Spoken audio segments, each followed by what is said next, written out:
Assalamualaikum warahmatullahi wabarakatuh. Alhamdulillahilladzi amara habibahul mustafa bil hijrati. Asyhadu an la ilaha illallah wa asyhadu anna Muhammadan abduhu wa rasuluh. Allahumma salli wa sallim وبارك على سيدنا محمد اللهم صل وسلم وبارك على سيدنا محمد اللهم صل وسلم وبارك عليه وعلى آله ولبيته وذريته وأمته أجمعين أما بعد اللهم أخرجنا من ظلمات الوهم والجهل إلى المعرفة والعلم amin ya rabbal alamin. Ya Allah, keluarkan kami dari kejahilan kepada keilmuan, amin ya rabbal alamin. Puji syukur kepada Allah, alhamdulillah kami sampai lagi di negeri Puputaka, Kabupaten Tanah Tidung. Semoga pertemuan kita pertemuan karena Allah SWT. Amin ya rabbal alamin. Syukur ini tidak sempurna kecuali kita berterima kasih dan bersolawat kepada sosok yang membuat kita bisa berkumpul malam ini. Sosok yang kita sebut-sebut di dalam sholat kita, yang kita kisahkan setiap ada peristiwa, yang mana Allah bersumpah dengan umurnya, la umruka, demi umur engkau hai Muhammad. Tidak ada Allah bersumpah dengan umur para nabi, para anbiya, para malaikat kecuali Nabi Muhammad sallallahu alaihi wasallam. Umur berkaitan dengan hayat, hayat berkaitan dengan hakikat diri Nabi Muhammad sallallahu alaihi wasallam. Maka kita pun katakan, taqabbal minna ya Sayyidana ya Rasulullah salamana wa tahiyyatana. Wahai baginda, mohon terima salam rindu, salam cinta kami, tanda terima kasih kami. Asbab engkau kami berkumpul, kami hidup penuh dengan cinta. Lakallah laka al-jaza kama yanbaghi laka ya Rasulullah. Yang saya hormati, kita cintai Bupati Bapak Ibrahim Ali dan wakil, dan saudaraku yang masih jomblo, Pak Ketua DPRD, Pak Kapolres, para kiai, ya, para habaib, teman-teman majelis kajian Ma'rifatullah, semua kajian majelis sholawat, dan semua yang hadir. Tiadalah orang hadir di majelis yang disebutkan nama Nabi Muhammad sallallahu alaihi wasallam kecuali di kalbunya ada nur Nabi Muhammad sallallahu alaihi wasallam. Nur ini bukan nur cahaya lampu. Nur ini bermakna ilmu, bermakna kearifan, bermakna kesadaran, bermakna pengenalan kepada Allah Subhanahu wa taala. Semoga nur ini Allah kekalkan di kalbu kita. Sebagaimana pertemukan malam ini, nanti Allah pertemukan lagi kita di alam sana. Amin ya rabbal alamin. Guru-guru kami selalu berkalam, tiada perjumpaan karena Allah di bumi ini kecuali karena dulu kita pernah berjumpa di alam ruh sana. Insya Allah nanti akan berputar lagi, berjumpa di alam akhirat. Amin ya rabbal alamin. Siapa yang mengenal Nabi di dunia ini, dia jumpa Nabi nanti di akhirat. Kalau dia tidak kenal di sini, bagaimana dia jumpa? Nabi sudah lewat di mukanya, dia tidak tahu. Nabi sudah lalu lalang di hadapannya, dia tidak kenal. Maka wajib menceritakan, mengisahkan tentang Nabi Muhammad SAW. Oleh karenanya memperingati, merayakan hari-hari besar untuk akhir zaman, hampir wajib untuk akhir zaman. Kenapa? Ini cara kita terikat dengan Nabi Muhammad SAW. Hari ini setiap rumah, apa kata Nabi? Nanti di akhir zaman semua fitnah tadkhulu fi buyutikum. Semua kekacauan, semua yang menghalangi kamu dari Allah masuk ke rumah-rumahmu, masuk ke saku-sakumu. Semoga smartphone kita, TV-TV kita tidak menjadi fitnah. Amin ya rabbal alamin. Semoga itu jadi alat kita untuk mengenal Allah Subhanahu wa taala. Dan Nabi SAW mengatakan badiru bil a'mali salihah. Segera beramal, jangan tunggu-tunggu. Segera banyak sholawat, jangan tunggu-tunggu. Segera mengkaji, mengenal Allah, jangan ditunggu. Mengenal Rasulullah, jangan ditunda. Semakin kita kenal Allah, semakin kita merendah hati, insya Allah. Jemaah yang bukan Allah, karena ini tahun baru 1447 Hijriah, benar ya? Berarti kita sudah ditinggalkan Nabi secara jasadiah, secara jasad berapa tahun? Nabi hijrah 1447, habis Nabi hijrah 10 tahun baru beliau wafat. Berarti kurangi 10 tahun, 1437 Hijriah beliau sudah berpulang. Tapi ulama-ulama kita membacakan ayat wa'lamu ya anna fikum Rasulullah. Ketahuilah bahwasannya pada diri kamu ada nur Rasulullah sallallahu alaihi wasallam. Yang wafat itu jasadnya. Sebelum beliau lahir dari rahim Sayyidah Aminah, beliau bernama Ahmad. Dikabarkan oleh Sayyidina Isa, aku mengabarkan kepada kalian wahai Bani Israel, bi rasuli ya'ti min ba'di ismuhu Ahmad, dengan seorang Rasul setelahku namanya Ahmad. Jadi Nabi Isa sudah tahu yang bakal lahir itu sekarang namanya Ahmad. Setelah lahir lebih dikenal dengan Muhammad sallallahu alaihi wasallam. Peristiwa sebelum hijrah apa yang terjadi?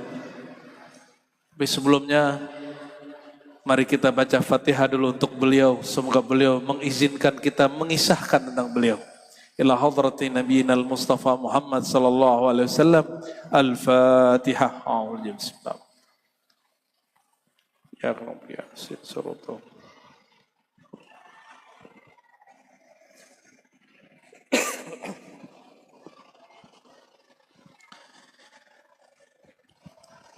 Ketika Sayyidah Aminah hamil, hampir setiap malam beliau didatangi ruh para nabi.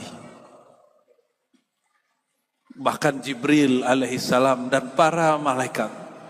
Semuanya mengatakan, wahai Aminah, yang kau kandung itu adalah penghulu alam semesta, penghulu para nabi.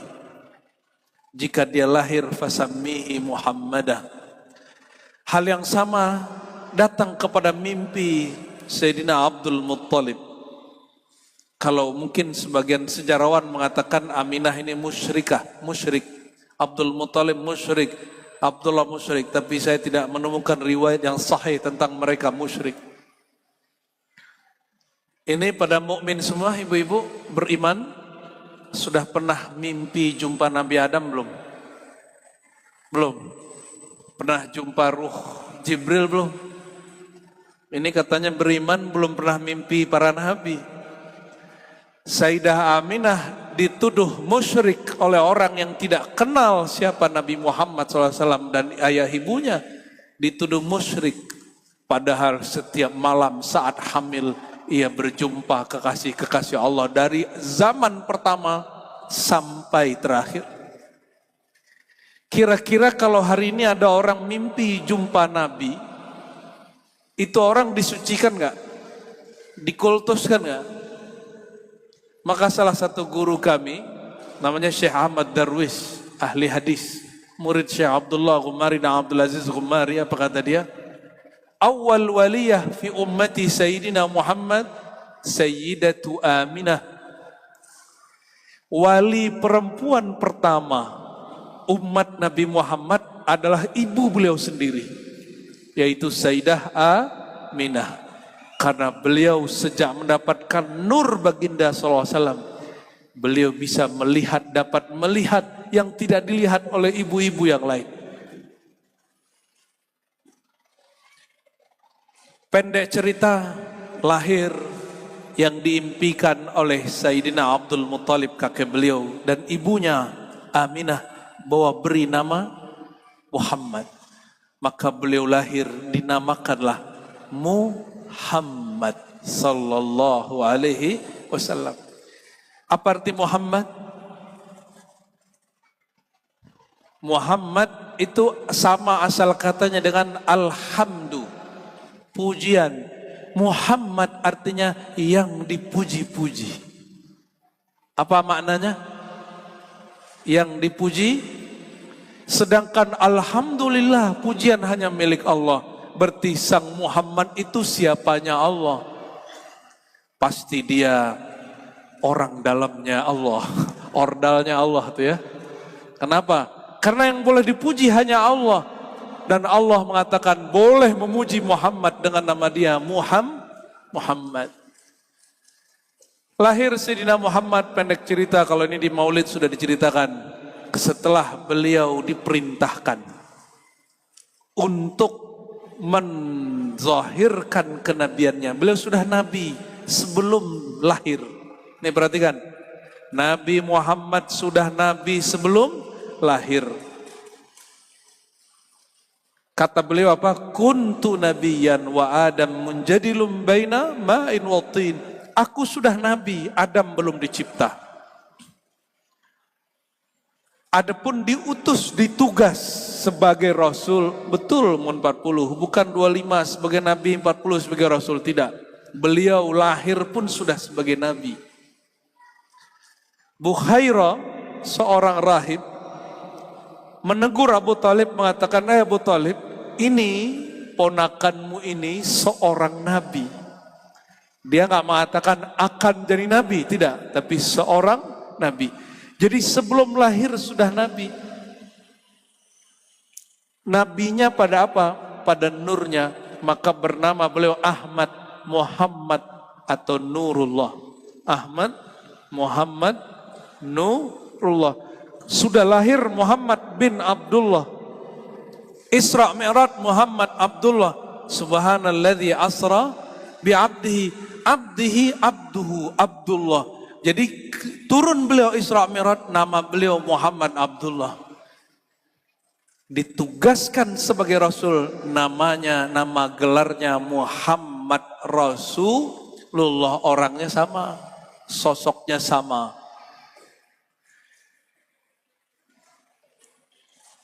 Bayangkan Masjidil Haram itu bukan lagi tempat menyembah Allah, tapi tempat berwasilah dengan berhala-berhala. Ini beda dengan tawasul ala ahlu sunnah. Dulu orang tawasul dengan berhala, nyembah berhalanya. Kalau kita tawasul hanya baca Fatihah, berkirim doa. Lebih dari 360 berhala. Ada berhala yang mirip juga dengan Yesus, Isa. Jadi jangan heran kalau ada yang kemudian mengatakan dulu di Ka'bah ada salib, itu nggak ada masalah bagi kita. Orang Arab itu bahkan bikin berhala setelah mereka pulang dari Syam, kampung Nasrani. Jadi kalau ada berhala Yesus itu, saya tidak heran. 360 berhala, sebanyak jumlah syaitan yang bertugas di Mekah saat itu. Jadi syaitan ini Rasul juga. Syaitan ini Rasul juga, tapi Rasul zulumat, Rasul utusan kegelapan. Tugasnya, maka syaitan ini juga bisa boleh memberi wahyu. Yuhi ba'duhum ba'dah. Ada setan jin, setan manusia saling membisikkan satu sama lain. Saling mewahyukan satu sama lain. Jika syaitan bisa boleh membisikkan wahyu, membisikkan ilham, apalagi malaikat, apalagi wali Allah, apalagi Nabi Allah. Akhirnya Sayyidina Muhammad SAW mengajarkan, wahai orang-orang Quraisy, wa'budullah, sembahlah Allah, la ilaha illahu, tiada yang berhak disembah kecuali Dia. Terdengar oleh Abu Jahal, terdengar oleh Abu Lahab, terdengar oleh Ibnu Umayyah, terdengar oleh Nadhr. Apa kata mereka? Muhammad yasubbu alihatana. Muhammad telah mencaci maki Tuhan kita. Maka huwa laisa bi Muhammadin bal huwa muzammamun. Jadi orang kafir Quraisy mengganti nama Nabi. Apa ganti nama Nabi? Disebutkan dalam Sirah Ibnu Hisham, ya, di jilid 2 dikatakan, jika Allah menamakan sang Nabi Muhammad, kafir Quraisy karena merasa ibadahnya disinggung, Tuhannya dihina, mereka menamakan Nabi Muhammad dengan nama yang lain, Muzammam. Bingung Pak, mau dicaci namanya Muhammad. Muhammad artinya apa tadi? Yang dipuji, yang dipuja-puji. Jadi boleh memuji Nabi Muhammad. Karena ada nih kelompok mengatakan gak boleh puji-puji Nabi Muhammad. Maka mereka melarang baca maulid. Jadi ada kelompok nih, ini rahasia kita aja ya. Ada kelompok inisial W dan S. Apa kata mereka? Tidak boleh bikin maulid. Bikin maulid sama dengan meniru Nasrani. Karena Nasrani merayakan lahirnya Yesus, Isa. Ini kata mereka nih. Yang kedua, tidak boleh maulid karena maulid isinya mengkultuskan Nabi, memuji-muji Nabi, padahal yang terpuji hanya Allah. Ini orang gak paham Nabi Muhammad, padahal orang Arab. Nampaknya ilmu ini tidak lagi di Arab, sudah pindah ke negeri kita ya, amin. Dan semoga ini pertanda negeri ini menjadi sumber cinta Nabi Muhammad SAW di masa mendatang. Amin ya Rabbal Amin. Kita lihat alhamdulillah banyak majelis maulid, majelis habaib, isinya bersolawat kepada Nabi Muhammad sallallahu alaihi wasallam. Diganti nama beliau Muzammam. Apa namanya? Apa mana Muzammam? Kebalikan Muhammad. Kalau Muhammad yang dipuja-puji, kalau Muzammam yang dicaci maki. Yang berhak dicaci maki namanya Muzammam. Jadi mereka mau bilang, itu Muhammad orang jahat, orang buruk, gak nyambung bahasanya. Secara bahasa Muhammad orang yang dipuji, orang terpuji buruk, kan nyambung. Ganti dulu namanya. Cerdas juga orang Arab tuh ya. Kafir Quraisy cerdas juga. Tapi Allah tidak mau. Dan yang paling berat, Nabi SAW mendapatkan diuji, disakiti bukan dari tetangganya, bukan dari kawannya, musuhnya, tapi langsung dari pamannya. Makanya pamannya Allah ganti juga namanya, karena dia mengganti nama Rasulullah, nama kekasihnya, Allah ganti nama mereka. Ada dua yang masyhur, satu Abu Lahab, yang kedua Abu Jahal. Abu Lahab, tahu artinya Abu Lahab? Bapak yang dilahap api neraka. Abu Jahal, jahil, bapak yang bodoh. Allah yang ngasih nama. Namun karena yang jahat sekali adalah Abu Lahab, diabadikan di Quran.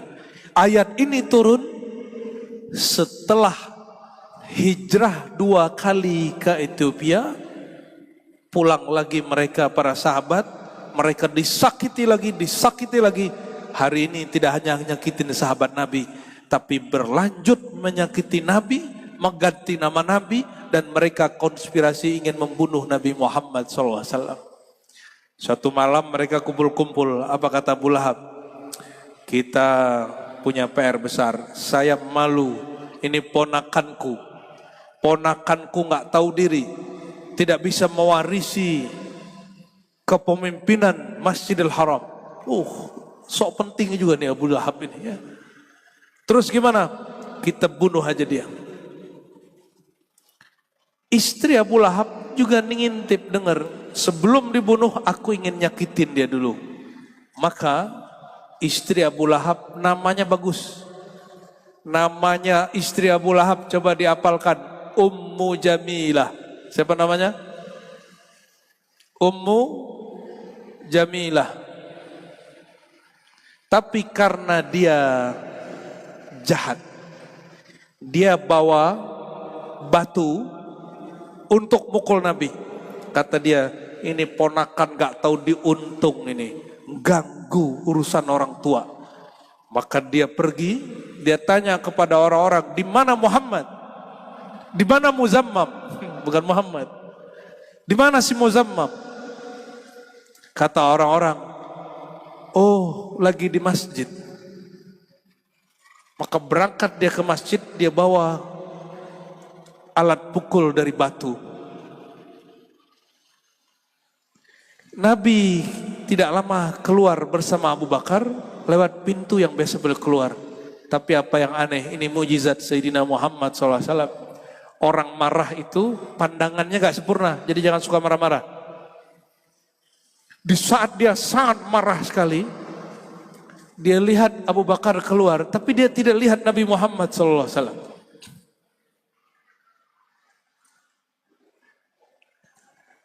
Maka dia tanya, ya Abu Bakar, aina Muhammad? Abu Bakar diam aja, jalan. Udah jauh Nabi Muhammad SAW berdialog dengan Abu Bakar. Apa kata Abu Bakar?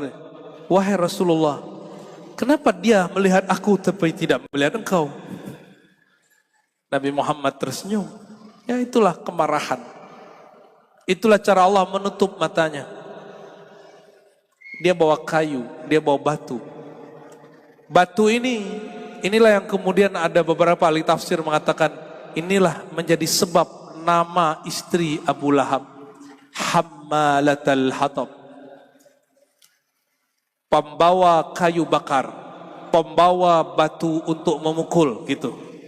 Tapi yang tepat, kayu bakar di situ diartikan pembawa fitnah.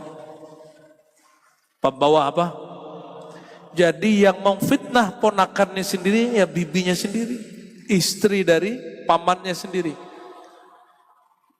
Jadi kalau ada nih para asatis, para habaib, para kiai ngaku jadi wali, itu yang nentang keluarga sendiri ntar. Nabi Nuh jadi nabi, yang nentang istrinya sama anaknya.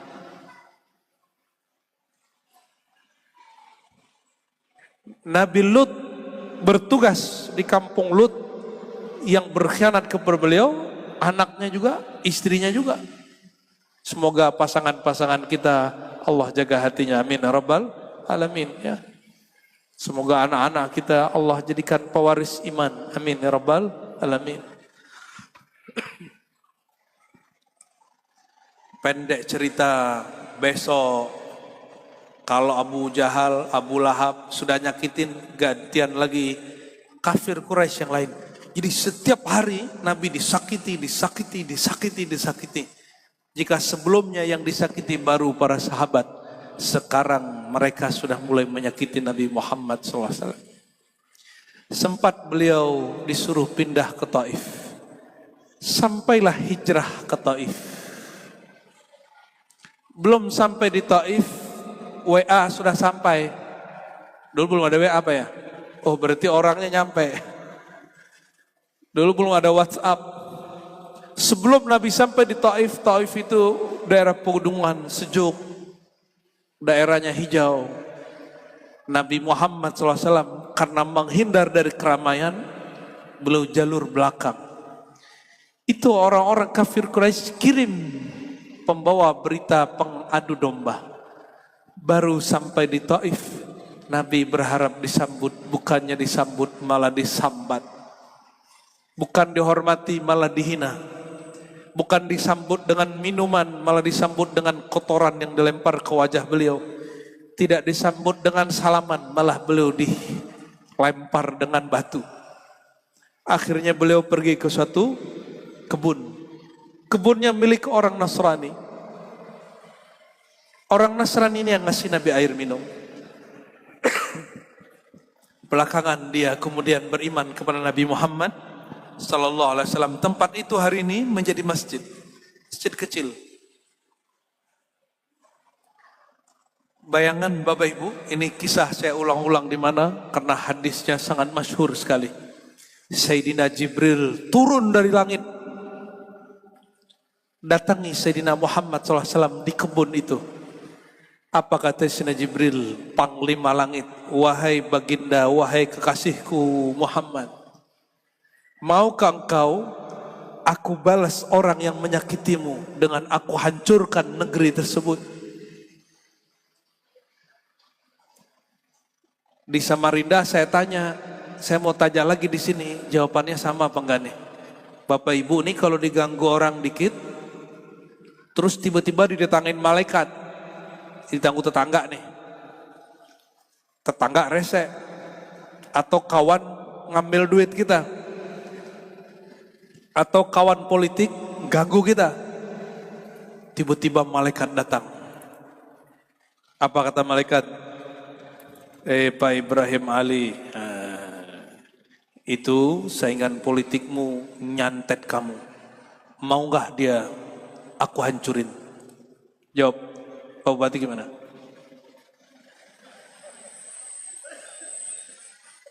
Gimana Pak Bupati? Hajar terus.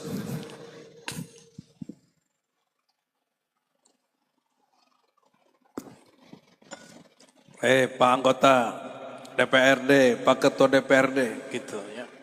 Ada perempuan sakit hati sama kamu. Sekarang dia lagi teluh kamu. Mau gak kita teluh balik? Kata beliau, lanjutkan, pasti gitu. Kita diganggu orang. Jangankan malaikat yang datang, Pak Eko datang sama anggotanya, Pak Bupati. Kita sikat aja gimana? Sikat Bang. Pasti gitu. Ini bayangkan Sayyidina Muhammad SAW didatangi langsung oleh malaikat petinggi langit. Ketuanya panglimanya langit. Jadi kalau boleh disebut, kalau ada malaikat bintang 4, itulah malaikat bintang 4 itu. Gimana Muhammad? Kita sikat aja, kira-kira gitu ya. Muka udah berdarah, badan sudah penuh berlumuran kotoran. Kira-kira kalau Bapak Ibu orang Tanah Tidung ini jadi Nabi Muhammad, jawabnya gimana? Bril, gasken gitu ya. Teman saya kiai, diganggu dikit baca hizib Nasr, wirid sakran, saif, wirid saifi, untuk menghancurkan kembali orang yang ganggu dia. Nih perhatikan, Nabi Muhammad SAW sebelum hijrah ke Madinah, ternyata hijrah nafsiyah dulu. Menghijrahkan diri yang gelap kepada diri yang terang. Diri yang nafsiyah kepada diri yang ruhiyah. Itu hijrah pertama. Baru hijrah badan. Apa jawaban beliau? Di luar persangkaan. Dulu waktu Nabi Nuh diganggu, kapalnya dijadikan tempat buang air besar, buang air kecil umatnya sendiri. Bapak ini bikin rumah, dipipisin orang Pak. Gimana Pak? Bapak santet kan dia. Kalau perlu bawa golok, tusuk dia kalau bilang. Kalau perlu potong, kita sunat dia ke 7 kalinya ya. Maka Sayyidina Nuh ketika diganggu oleh kaumnya, apa kata beliau? Ya Allah, 950 tahun dakwah. Ya Allah, itu umatku itu kurang ajar gak tahu diri. Kalau mereka punya anak pasti kafir. Nabi Nuh memastikan sesuatu yang belum terjadi. Untuk seorang nabi, beliau dianggap bersalah. Meskipun untuk seorang manusia itu tidak salah. Untuk seorang nabi tidak boleh. Lalu beliau mengatakan, hancurkan mereka sehancur-hancurnya. Ini doa Nabi Nuh. Jadi wajar juga kalau ada kiai diganggu, terus doa, hancurkan orang yang ganggu dia. Mungkin makomnya makom warisan Nabi Nuh. Kan al-ulama warasatul anbiya. Ulama pewaris para nabi. Jangan-jangan ente mewarisi doa Nabi Nuh. Maka di majelis kami tidak ada ijazahan, hizib, nasr, wirid yang keras. Kecuali nanti musim perang fisik. Kalau di Gaza perlu Pak. Ya, di Sudan perlu tuh. Di Iran kayaknya perlu juga kan ya.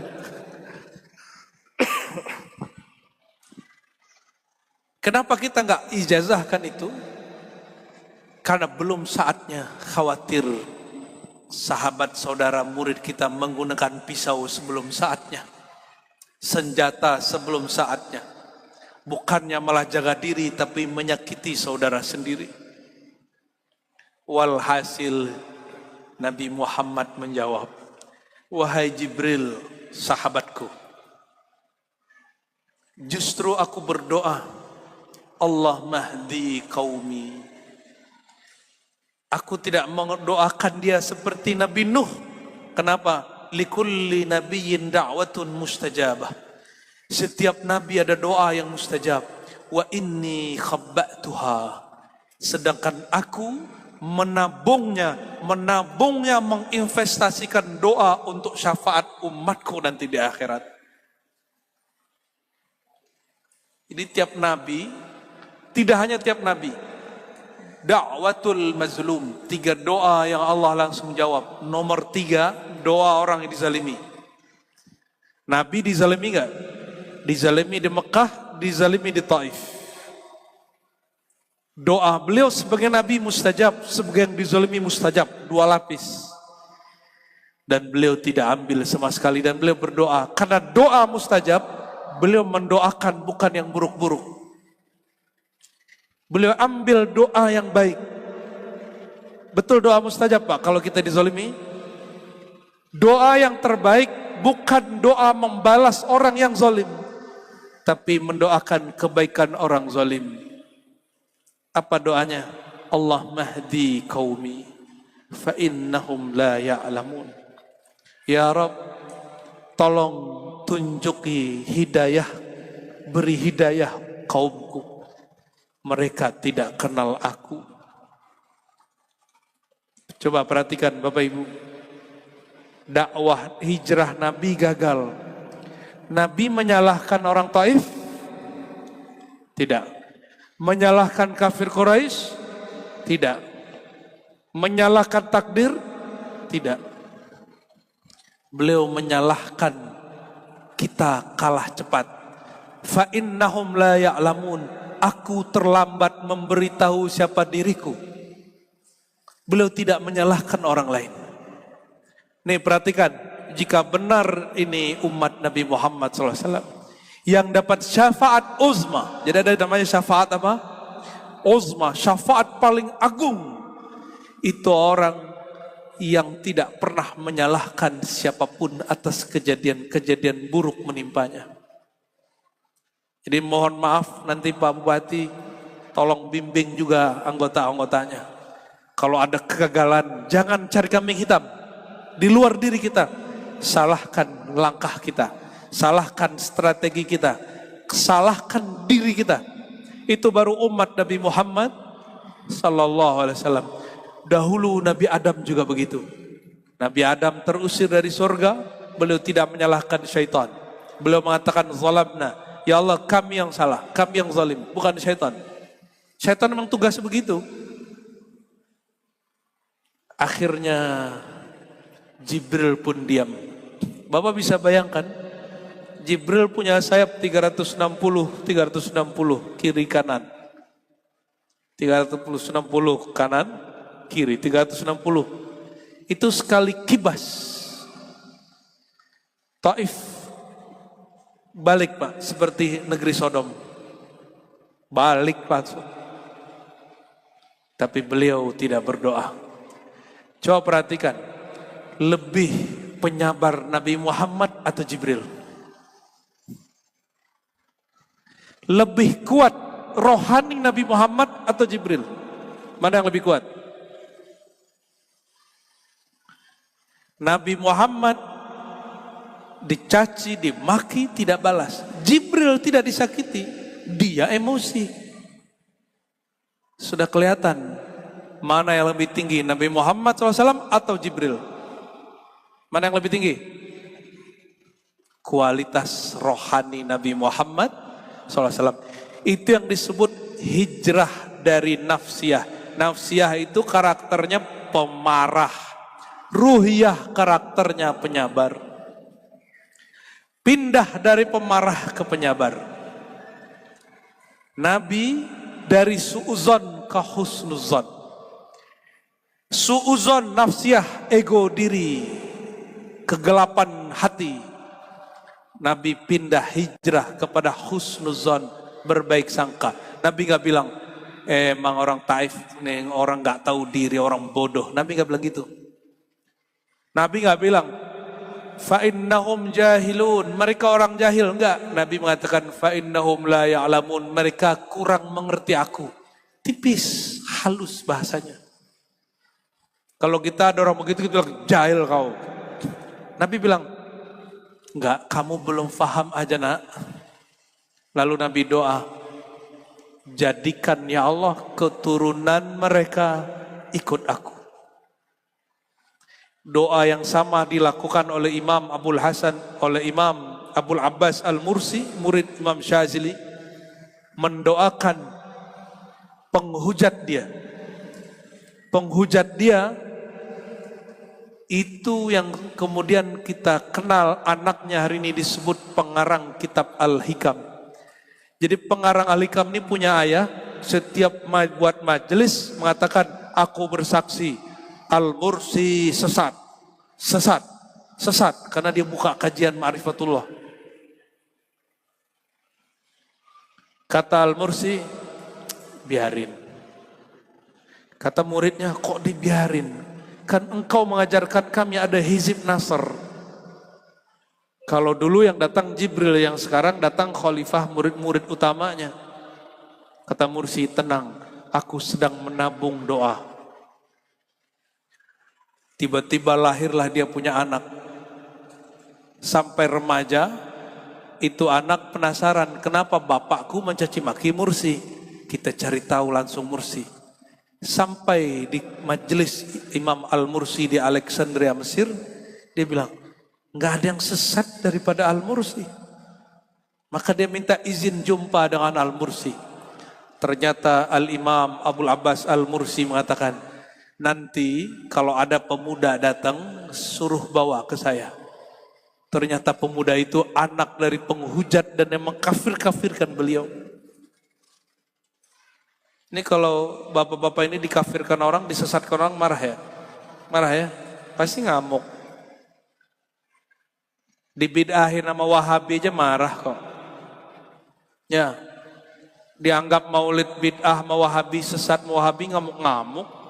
Baru diuji sama Wahabi. Gimana kalau diuji dengan Nabi Muhammad SAW seperti itu ya? Datanglah Ibnu Athaillah, anak penghujat Abul Abbas Al-Mursi, kepada beliau. Terjadi dialog, lalu beliau mengatakan, mengumumkan ke semua muridnya, wahai sahabatku, inilah doa yang aku tabung. Apa yang ditabungnya? Semoga penghujatku anaknya jadi muridku. Dan dia jadi murid Al-Imam Abul Abbas Al-Mursi. Kitabnya hari ini kita sering baca, namanya Al-Hikam. Alhamdulillah kami sampai hari ini masih khidmat mengajarkan hikam. Meskipun sesama mu'alim, beberapa kiai pun hujat saya. Kau ini sok sekali ngajar-ngajar hikam. Udah wali ya? Nah, gitu. Saya jawab sederhana aja. Lebih tinggi hikam apa Al-Quran? Lebih tinggi mana Pak? Lebih tinggi hikam apa Al-Quran? Ini bukan hikam bahasa orang Kutai, ini bahasa orang Tarakan, bahasa orang Tidung nih. Hikam kamu ya, aku. Banjar, oh Banjar tuh ya. Hikam. Lebih mulia Quran. Kenapa Quran boleh diajarkan, hikam tidak boleh diajarkan? Oh maknanya tinggi.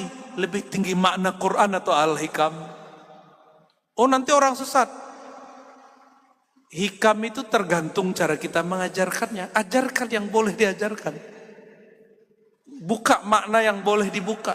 Jangan buka Quran saja. Qul huwallahu ahad. Jika kita buka makna yang tidak pas, dikafirkan orang juga. Ada ulama dari Aceh memaknai huwa di dalam Al-Quran itu dengan makna yang tidak dipahami orang syariat biasa. Dikafirkan. Maka kita tetap dicaci maki begitu, kita nggak balas mencaci maki, ya, insya Allah. Apalagi Pak Bupati, Ketua DPRD, politisi, niat bikin program cinta rakyat, tapi kan tidak semua rakyat juga suka. Tidak usah baper ngomong kita ini udah kerja tapi nggak dihargai, santai aja, ya. Cukup katakan seperti kata Nabi Muhammad SAW, ya Allah beri hidayah aku dan mereka nggak mengerti maksud baikku. Ya, jangan lagi nih nanti diganggu nih, ada ustadz diganggu nih ya, sama preman sebelah. Terus baca hizib nasar tiap malam, oh tunggu 7 hari mati kau. Ya iya Pak mati. Baca hizib ini ada ismul izam, nama-nama agung di situ. Kita pakai itu untuk niat jahat, mati orang. Itu sudah terjadi. Nabi Nuh mendoakan pakai nama-nama tersebut untuk mendoakan hancurnya umatnya, hancur. Kita tidak mau mengulangi itu lagi. Kita ini semoga jadi pewaris Nabi Muhammad SAW, bukan hanya pewaris para nabi-nabi terdahulu. Ya. Kalau Nabi terdahulu masih emosi sama umatnya. Nabi itu menyebut dirinya, ana rahmatun muhda. Aku ini kasih sayang yang dihadiahkan kepada kalian. Hadiah itu dalam bahasa Arab. Tahadu tahabu, hadis Nabi. Saling berbagi hadiahlah, kalian akan saling cinta. Maka hadiah itu berarti basicnya cinta. Karena Nabi mengatakan, aku nih hadiah kasih sayang untuk kalian. Berarti Nabi itu bukti cinta kepada kita. Jadi berdakwah lewat kajian, berdakwah lewat politik, berdakwah lewat apapun, mesti dasarnya cinta. Bukan karena ingin beda sama orang, bukan karena benci sama orang. Beda faham kita benci nggak perlu. Sayyidina Muhammad sallallahu alaihi wasallam akhirnya pulang kembali ke Mekah. Tapi itu hari-hari genting sekali. Kenapa genting? Nabi Muhammad sallallahu alaihi wasallam sudah diancam bunuh. Maka beliau itu bulan Zulqa'dah, Zulhijjah, orang-orang kafir Quraisy buat musyawarah besar. Kata mereka, dalam bulan-bulan ke depan Muhammad dan pengikutnya mesti dibunuh. Tidak lama Sayyidina Umar masuk Islam. Umar sama Abu Lahab hampir sama Bapak Ibu. Maka Nabi doa malam-malam. Ini saya mau tanya, Nabi turun Mi'raj, diperintahkan sholat tapi belum sholat Pak. Turun surat pertama, Nabi nggak sholat 5 waktu. Nabi hanya disuruh, ya ayyuhal muzammil qumil laila illa qalila. Wahai yang berselimut, bangunlah malam, hidupkan malam kecuali sedikit. Jadi apa yang Nabi lakukan di setiap malam? Nabi qiyamul lail, Nabi tafakkur, Nabi tadabbur, Nabi zikir. Nabi mengkoneksikan rohaninya kepada sumber rohani kita. Itu amal Nabi sebelum sebelum sholat 5 waktu. Lalu setelah itu baru diganti tahajud. Doa beliau setiap malam, ya Allah, tolong Islamkan itu Abu Lahab atau Umar. Karena di takdir Allah sudah tercatat Abu Lahab tidak akan mungkin dapat rahmat, tapi justru tabbat siada, terhina, terlaknatlah Abu Lahab. La tabdila, tidak ada perubahan pada takdir-takdir Allah, apalagi pada kalam Allah. Walhasil Allah kemudian mengislamkan Umar. Islamnya Umar kita sudah tahu semua. Dia marah kepada adiknya. Ternyata malam-malam adiknya lagi baca surat Taha. Taha ma anzalna alaikal qur'ana litashqa. Sampai kemudian ayat 14. Isinya tentang rahasia ma'rifatullah. Isinya rahasia musyahadah berjumpa dengan Allah. Sayyidina Umar yang tadi mau marah kepada adiknya gak jadi marah. Dia bukan tersihir oleh ayat, dia terrahmati oleh ayat. Kenapa? Dia tanpa disadari mengamalkan insat. Jika dibacakan ayat Al-Quran maka dengarkan. Wa idza quri'al Qur'an fastami'u lahu wa ansitu. Kalau di Quran fastami'u lahu dan di belakangnya ada la'allakum, agar kamu mendapatkan rahmat. Sayyidina Umar masih kafir, masih musyrik, tapi dia mau dengarkan Quran. Maka dia dirahmati. Kolbunya keras langsung jadi lembut. Masuk dia terobos itu rumah adiknya. Ditanya, apa yang kamu baca? Adiknya belum tahu, abangnya sudah dirahmati. Ternyata dia nyimpan lembaran-lembaran warakah-warakah yang isinya surat Taha. Akhirnya dapat juga itu. Dia ambil, di satu riwayat dikatakan air matanya menetes. Wallahu alam. Ini perhatikan Bapak Ibu, kalau ada orang mengatakan bahwa Sirah Nabawiyah riwayatnya dhaif, itu orang, mohon maaf, kalau saya kasar kita sebut dia jahil. Tapi kalau kita ngaji Sirah Muhammad, kita sebut dia apa? Dia kurang mengerti. Kenapa? Hadis sahih tidak sahih itu digunakan ilmunya untuk bab hukum halal haram, bukan untuk bab sejarah. Kenapa? Karena Nabi baru mengajarkan halal haram secara detail setelah hijrah, sedangkan kisah ini terjadi sebelum hijrah. Makanya hadis ini dhaif juga gak masalah, karena dia tidak berkaitan hal haram. Kejadiannya pasti terjadi, cuma kisahnya yang berbeda. Kemudian Sayyidina Umar masuk Islam, dia berguru, dia datang kepada Abu Bakar, dia bersyahadat kepada Muhammad. Pendek cerita, sahabat-sahabat mulai diutus. Kata Nabi, kalau dulu aku ke Taif, aku yang berangkat duluan. Sekarang kita balik. Sahabat berangkat duluan, baru aku terakhir. Yang berangkat Ummu Salamah, Abu Salamah, itu Bapak Ibu bayangkan, Bapak punya anak, mau berangkat anaknya ditahan. Kuat gak Pak?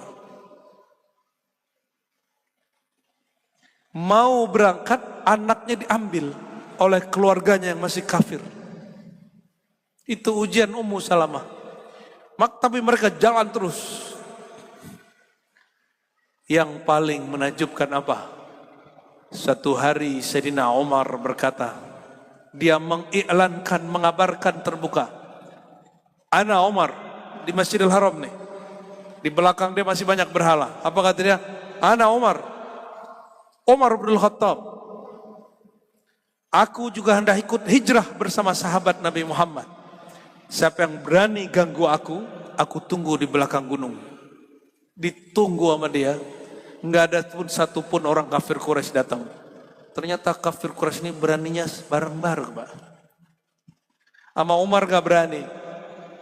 Inilah sejarah awal bahwa syaitan manusia dan syaitan jin tidak berani nyentuh Sayyidina Umar. Berangkatlah semua, tinggal Nabi Muhammad SAW, Abu Bakar, Ali. Ada satu dua yang lain yang masih ada tugas. Apa kata Nabi Muhammad SAW? Ini kisah paling penting. Dan ini juga nanti kisah penutup kita pada malam ini.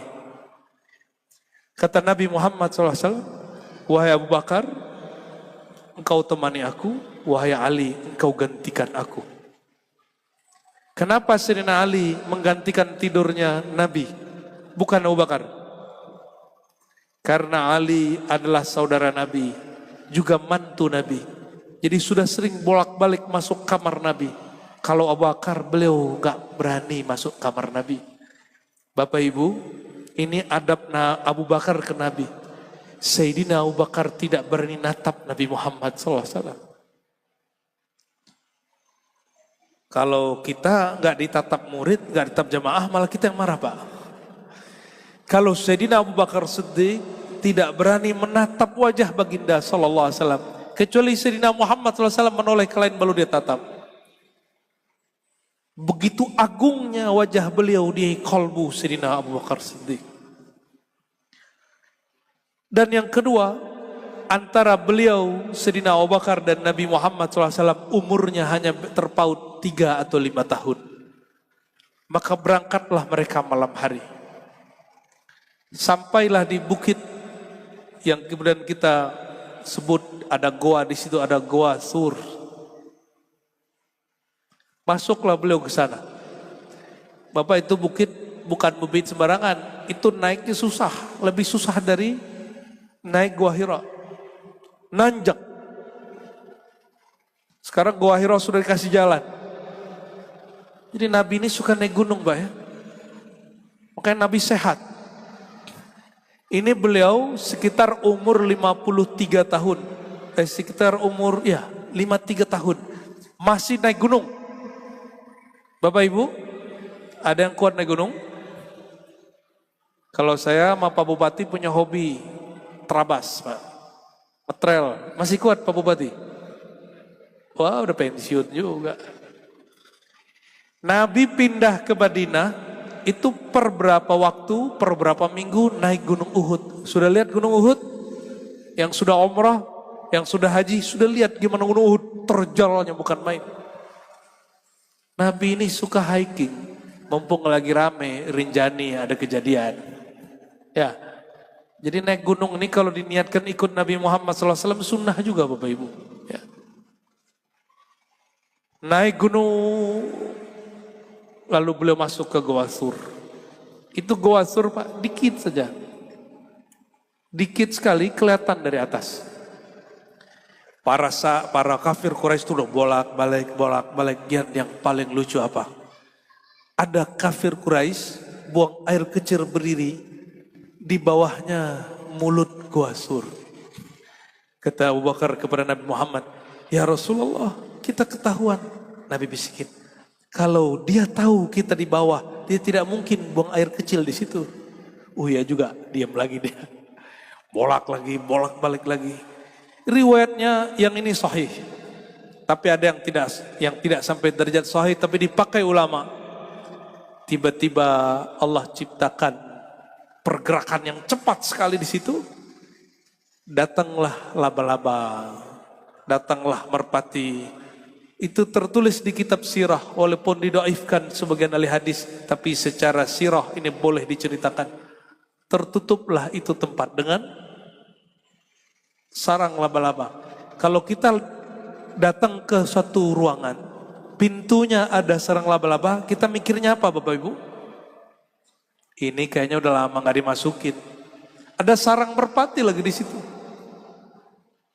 Ini mukjizat Nabi Muhammad SAW. Semua di alam jadi tentaranya. Maka disebutkan di Quran, kami kuatkan dia bijunudin lan tarawna.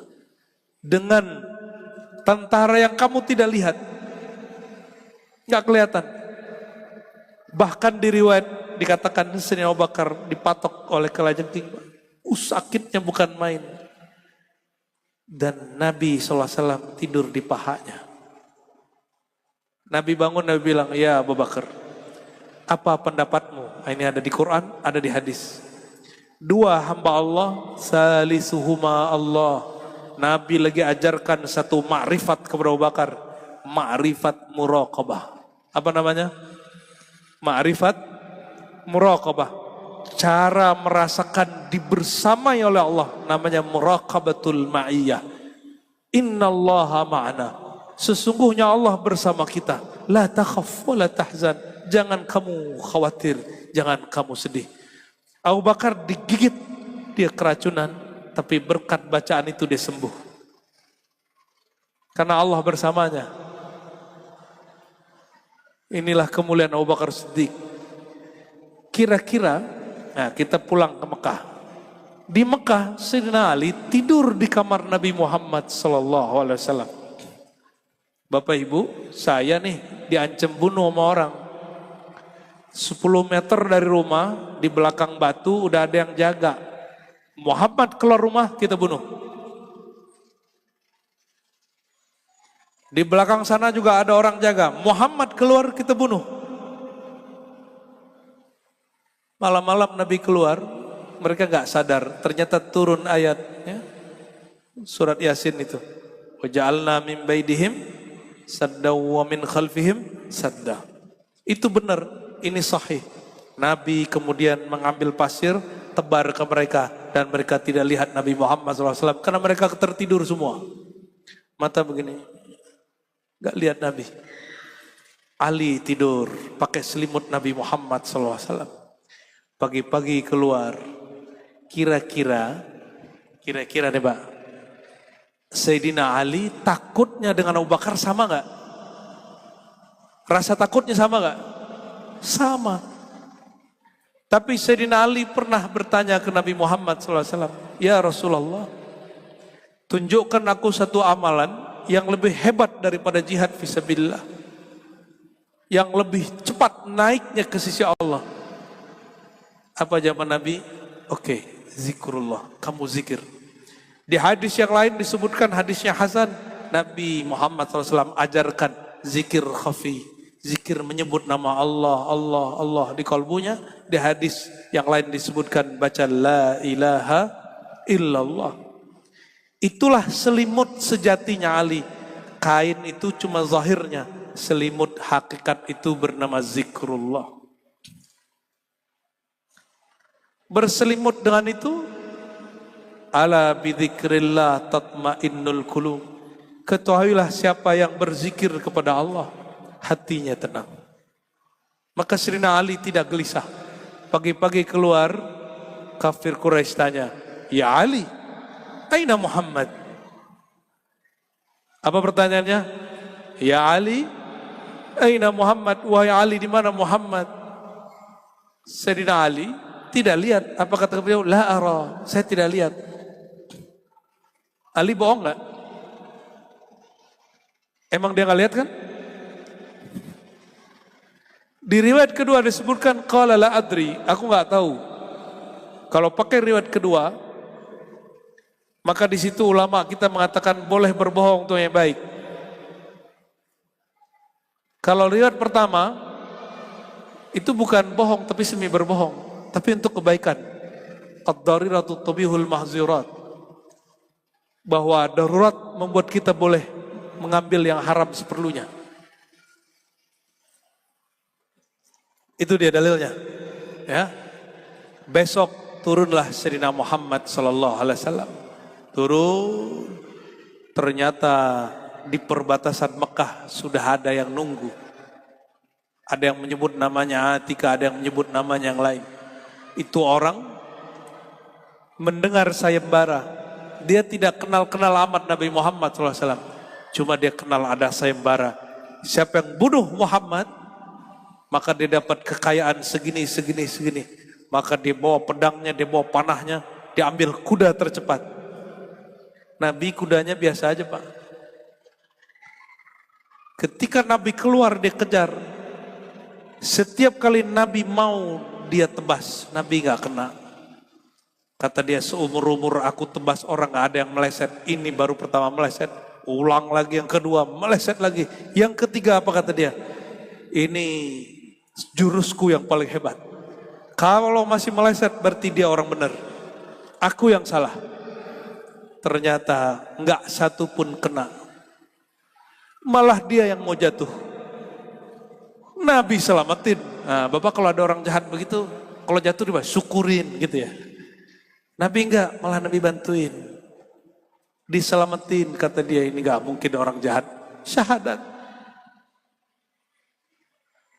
Lanjut jalan, ketemu Ummu Ma'bad. Ummu Ma'bad ini ibu-ibu yang suka ceplas-ceplos. Ini ada ibu-ibu yang suka ceplas-ceplos enggak? Ummu Ma'bad punya ternak domba. Dari semua domba yang gemuk-gemuk, Nabi bilang, Abu Bakar, minum kita habis. Terus gimana? Itu ada ibu-ibu, kamu mintain kepadanya izin untuk memerah domba yang paling kurus. Kata Abu Bakar, oh siap. Kalau Nabi Muhammad perintah, aku jalan. Gak nanya, kalau kita disuruh gitu gimana? Pak Bupati, masa nyuruh begitu? Ini kurus gak mungkin. Abu Bakar gak ngomong begitu. Kalau Nabi Muhammad berkalam, jalan. Jalan dia. Minta izin ke Ummu Ma'bad. Kata Ummu Ma'bad, ya udah yang itu gak kepake, ambil aja. Diambil, diurut-urut oleh Rasulullah susunya. Tahu-tahu deras, lebih deras daripada domba yang sehat. Mustahil Pak, ada susu dari domba penyakitan. Kok bisa keluar susu? Inilah rahasia Rasulullah, biyadihi mafatihul jannah. Di genggamannya ada kunci surga. Karena di tangannya ada kunci surga, Nabi pegang apa aja bisa nyambung ke surga Pak. Ini bukan khurafat. Di surga ada 4 sungai. Sungai yang ketiga, sungai susu. Walaupun beliau bisa langsung ambil, tetap harus ada asbabnya. Asbabnya mesti ada domba, maka beliau kemudian memerah. Itu nggak mungkin dari dombanya, tapi diambil dari mana? Itulah air susu domba termulia yang diperah oleh beliau sendiri, sallallahu alaihi wasallam. Minumlah Nabi Muhammad, minumlah beliau, masih lebih dikasih ke Ummu Ma'bad. Ummu Ma'bad bingung, ini siapa ini orang? Kok bisa domba kurus mengeluarkan air susu? Ummu Ma'bad kena polos, dia lihat Nabi Muhammad dari ujung atas sampai ujung bawah, sorbatnya, gaya sorbatnya, hidungnya, matanya, bibirnya, giginya, sampai kakinya diperhatiin semua. Oleh karenanya Bapak, kalau buka kitab judulnya Syama'il Nabawiyah, ciri-ciri fisik Nabi Muhammad, yang paling lengkap cerita itu bukan Abu Bakar, karena Abu Bakar tidak berani natap Nabi. Bukan Umar, bukan Utsman, itu Ummu Ma'bad dan Ali, karena hanya 2 orang ini yang berani natap Nabi Muhammad SAW lengkap. Ali karena sepupu Nabi, besarnya sama Nabi, dia biasa natap Nabi Muhammad SAW. Tidak suul adab dia natap Nabi Muhammad SAW. Mantunya Nabi. Abu Bakar tidak pernah berani ceritakan Nabi Muhammad SAW. Saya ini kalau ke Banjar, itu orang Banjar gak berani baca buku Datuk Kelampayan untuk diajarkan. Kayaknya orang Banjar ngambil adab Abu Bakar Siddiq. Saya ngobrol dengan beberapa tuan guru, baru nyetak kitabnya Kanzul Ma'rifah karya Datuk Kelampayan. Saya bilang, udah kita buka aja guru. Saya niru adabnya Sayyidina Ali. Ya, Quran aja kita buka, masa kitab Datuk Kelampayan kita nggak buka? Itu adab Sayyidina Ali Pak, kita tiru. Semoga kita dapat nur dari beliau, amin Muhammad SAW. Pendek cerita, Nabi Muhammad diceritakan oleh Ummu Ma'bad kemudian hari. Lanjut beliau jalan. Sampai di negeri yang kita sebut hari ini Kubah. Nabi pertama yang dibangun tempat ngajar, tempat ibadah.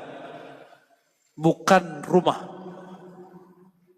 Maka kami kalau bikin tempat majelisnya kami bangun dulu Pak, baru rumah.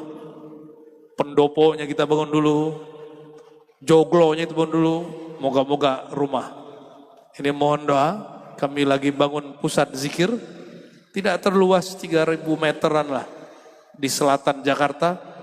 Sudah setahun lebih kita bangun pendoponya untuk ngaji. Sekarang baru untuk muallim-muallimnya, termasuk untuk beliau Buya Aldo di sana nanti. Nanti Bapak Ibu kalau ke Jakarta silakan mampir ngaji zakir di sana. Ya, insya Allah. Saya mungkin sering juga di sana nanti. Nabi bikin masjid, Masjid Quba. Masjid Quba ini Nabi datangi setiap Sabtu setelah pindah ke Madinah. Beliau kadang jalan kaki, kadang naik kendaraan. Kata beliau, siapa yang sholat 2 rakaat di sini sama dengan umroh. Jadi nanti kalau ke Madinah jangan malas-malas ke sono. Dan sekarang dari Madinah ke Quba itu sudah ada jalan kaki yang enak. Wisata malam Pak, bagus. Lanjut Nabi jalan, inilah kisah ikhtitamnya. Sayyidina Muhammad SAW mengendarai kendaraannya, ontaknya. Semua orang-orang di Madinah baca Tala'al Badru alaina min saniyatil wada'i wajaba syukru alaina. Dan sampai selesai. Sesuai dengan riwayat Imam Al-Baihaqi. Semua kaum mengatakan, ya Rasulullah, tinggallah di kaum kami. Bangunlah masjid di tempat kami. Apa kata Nabi? Da'ha fa innaha ma'mur. Biarkan ontaku, kendaraanku jalan. Dia sedang diperintah oleh Allah. Tahu-tahu beliau masuk ke jalan, ke tanah. Tanah itu tanah yang horor. Banyak di situ bekas-bekas kuburan orang musyrik. Tanahnya nggak diminati. Tanahnya nggak sengketa, Pak. Di situ kemudian ontanya duduk. Kemudian ia beruku. Apa terjemahan ia beruku itu? Ngambrukin badannya. Maka Nabi mengatakan, oh, dia diperintahkan di sini. Nggak jauh dari situ ada rumah Abu Ayyub Al-Ansari yang berkubur di Ayyubiyah, Turki, Konstantinopel, Istanbul. Abu Ayyub Ansari punya rumah 2 tingkat, Bapak Ibu.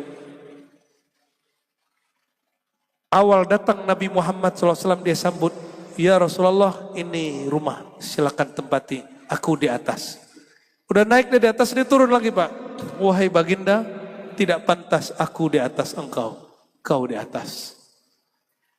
Maka Nabi SAW naik ke atas. Bayangkan, itu adab seorang sahabat kepada Nabi Muhammad SAW. Tapi ini nggak mesti kita tiru, ya semuanya. Spiritnya kita ambil. Setiap Nabi makan, nah, maka di situ ada hadis Nabi makan, Nabi minum, hadis Nabi baca doa makan, doa minum, ada di situ. Abu Ayyub Al-Ansari. Besok Nabi nggak bikin rumah sendiri, Bapak Ibu. Nabi bikin masjid, majlis. Nabi bikin majlis, bukan memperkaya diri. Apa kata Nabi? Nabi nggak punya duit. Kata beliau, "Saminuni hadzal haid." Ini tanah yang nggak disukai orang ini, kalian juallah kepadaku. Aku ingin bikin masjid. Apa kata para sahabat? Wahai Rasulullah, tidak, ini tanah untuk engkau. Kata Nabi, enggak, aku mau beli. Begitu harga diri Rasulullah SAW. Nabi walaupun punya hak ngambil harta umatnya, tapi belum nggak ambil. Apa sekarang bahasanya? Enggak dawir gitu. Beliau tidak pernah ngemis ke sahabat-sahabatnya. Beliau tidak pernah minta ke sahabatnya. Apa kata beliau? Saminuni, tolong, ini berapa harganya? Tapi belum berjamaah. Dicicil, Pak. Walaupun kemudian ternyata para sahabat mengatakan ini wakaf. Ternyata kuburan diratakan, isinya dipindahkan. Jadi Masjid Nabawi sekarang, Bapak Ibu, itu dulu bekas kuburan orang-orang musyrik yang diratakan Nabi Muhammad SAW. Jadilah masjid. Masjid itu bukan yang kita lihat hari ini, tembok-temboknya bagus, ada kaligrafi, tidak. Masjid itu cuma kayu, pelepah kurma yang disebut masjid, bukan bangunannya, tapi aktivitas di dalamnya. Apa aktivitasnya? Nabi ngajar sholat, Nabi ngajar akhlak, dan lain sebagainya. Pendek cerita, hijrah Nabi Muhammad SAW secara fisik dilakukan setelah beliau hijrah secara batin. Kesimpulan kajian kita malam ini Bapak Ibu, Nabi bersabda, la hijrata ba'dal fathi. Tidak ada lagi hijrah, pindah dari kampung ke kampung, kecuali Bapak Ibu mau mencari penghidupan merantau. Tapi hijrah yang wajib sudah nggak ada. Innama jihadun wa niyah. Yang ada cuma perjuangan dan niat kolbu. Ini yang kita sebut tadi. Yang ada sekarang bukan hijrah fisik, tapi hijrah kolbu. Semoga semua yang hadir malam ini menghijrahkan kolbunya dari menatap dunia kepada menatap akhirat. Dari menatap keinginan nafsunya, menatap keinginan Allah Subhanahu wa ta'ala. Dari mendahulukan sifat-sifat nafsiyah egonya, mendahulukan sifat-sifat rohaninya. Amin ya rabbal alamin. Ila hadrati nabiyina Muhammad sallallahu alaihi wasallam. Al-Fatihah.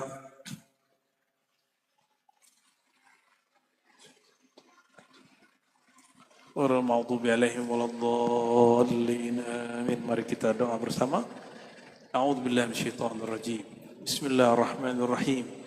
Allahumma ya hayyu ya qayyum ya badi'as samawati wal ardh ya malikal mulki ya dzal jalali wal ikram ya wasi'al maghfirah ya wasi'ar rahmah salli wa sallim wa barik ala arhami ibadika ilaik Sayyidina Muhammad man kana huwa rahmatan lil alamin. Allahumma ya Allah, kami berlindung dari keburukan diri kami ya Allah. Kami berlindung dari keburukan selain kami ya Allah. Kami berlindung dari keburukan apapun yang Engkau ciptakan ya Allah. Allahumma ya Allah, sampaikan salam kami, cinta kami kepada Nabi Muhammad sallallahu alaihi wasallam. Ya Nur, ya Nur, ya man huwa nurus samawati wal ard. Wahai sumber cahaya, ya Allah, nawwir qulubana. Mohon ya Allah malam ini, detik ini, hati kami yang gelap terangi dengan nur mengenal Engkau, nur mencintai kekasih Engkau, nur kesabaran, nur keikhlasan, sebagaimana Sayyidina Muhammad SAW contohkan kepada kami. Allahumma ya Allah, ya man qala qad aflaha man zakkaha wa qad khaba man dassaha. Ya Allah yang mengatakan beruntung yang membersihkan jiwanya, sungguh celaka, sungguh rugi yang mengotori jiwanya. Mohon ya Allah, a'inna ala tazkiyati anfusina wa qulubina. Ya Allah, bantulah kami untuk membersihkan diri kami yang hina ini, untuk menerangi kalbu kami yang gelap ini, dan bantulah kami ya Allah selamat dari kegelapan hati, bantulah kami selamat dari kekotoran jiwa. Allahumma ya Allah, terangi kami, terangi rumah kami, terangi keluarga kami, terangi negeri kami. Jadikan negeri kami negeri yang penuh dengan rahmah, penuh dengan kesuburan, penuh dengan keadilan, penuh dengan kebaikan-kebaikan. Allahumma ya muqallibal qulub, ya Allah yang maha berkuasa mengubah hati dari yang jahat menjadi baik, dari yang sempit menjadi lapang, dari yang pemarah menjadi penyabar, dari yang tidak tulus menjadi ikhlas. Mohon ya Allah malam ini dengan berkat kekasih Engkau yang terpuji Sayyidina Muhammad sallallahu alaihi wasallam, ubahlah hati kami yang keras menjadi lembut, yang tidak penyabar menjadi penyabar, yang tidak tulus menjadi lebih ikhlas. Allahumma ya Allah, beri cahaya kalbu siapapun yang malam ini masih gelap, bersihkan hati jiwa siapapun yang masih ada nodanya. Allahumma ya Allah ya alim ya khabir, ya alim ya khabir, ya man a'lamu bi uyubina. Ya Allah yang maha mengetahui semua aib kami, semua masa lalu kami. Wahai zat yang maha mengetahui apa yang kami lakukan waktu sendiri, apa yang kami lakukan di saat kami tidak dilihat oleh makhlukmu. Kami ini ya Allah berwajah banyak ya Allah. Kami berwajah banyak ya Allah, bermuka dua. Di depan makhluk-Mu kami soleh. Jika sendiri kami bermaksiat dengan mata dan hati kami, dengan telinga dan perasaan hati kami. Ya Allah, malam ini mohon ubah hati yang khianat ini, jiwa yang munafik ini menjadi mukmin sejati. Allahumma ya Allah, ishrah sudurana al-islami wal imani wal ihsan. Ya Allah, jadikan diri kami siap menerima nur Islam, nur iman, dan nur al-ihsan. Ya Allah, terakhir malam ini kami berdoa, ya Allah, berikan kesejahteraan bagi kami di dunia dan di akhirat. Izinkan kami di dunia mengenal Engkau, mengenal kekasih Engkau. Di akhirat izinkan kami berjumpa dengan Engkau, berkumpul bersama Nabi Muhammad sallallahu alaihi wasallam. Allahumma inna nas'aluka syauqa ila liqa'ik wa syauqa ila liqa' habibikal Mustafa Muhammad sallallahu alaihi wasallam. Rabbana wa ilahana atina fid dunya hasanah wa fil akhirati hasanah wa qina adzaban nar. Walhamdulillahi rabbil alamin. Innallaha wa malaikatahu yusalluna 'alan nabi. Ya ayyuhalladzina amanu sallu 'alaihi صلوا عليه وسلموا تسليما لبيك اللهم صل وسلم وبارك عليه. Mari kita sama-sama berjamaah salawat Jibril ya. Sallallahu ala Muhammad. Ayo rindui Rasulullah sallallahu alaihi wasallam. Sallallahu ala Muhammad sallallahu alaihi wasallam. Ya Nabi salam alaika, ya Rasul salam alaika, ya Habib salam alaika, salawatullah alaika. Yang kuat, sallallahu ala Muhammad sallallahu alaihi wasallam. Sallallahu ala Muhammad sallallahu alaihi wasallam. Tala'al badru alaina min thaniyatil wada'i wajaba syukru alaina mada'a lillahi da'i. Lebih kuat lagi. Sallallahu ala Muhammad sallallahu alaihi wasallam. Sallallahu ala Muhammad sallallahu alaihi wasallam. Etikatkan Nabi membalas. Sallallahu ala Muhammad sallallahu alaihi wasallam. Sallallahu ala Muhammad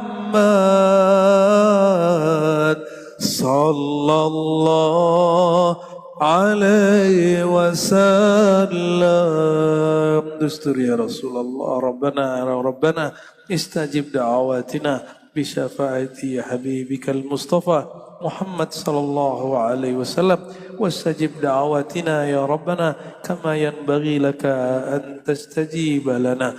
ربنا يا ربنا استجب يا مجيب يا معين يا سميع يا بصير. سبحان ربك رب العزة عما يصفون وسلام على المرسلين والحمد لله رب العالمين. Mohon maaf salah kurangnya, semoga bermanfaat. Assalamualaikum warahmatullahi wabarakatuh.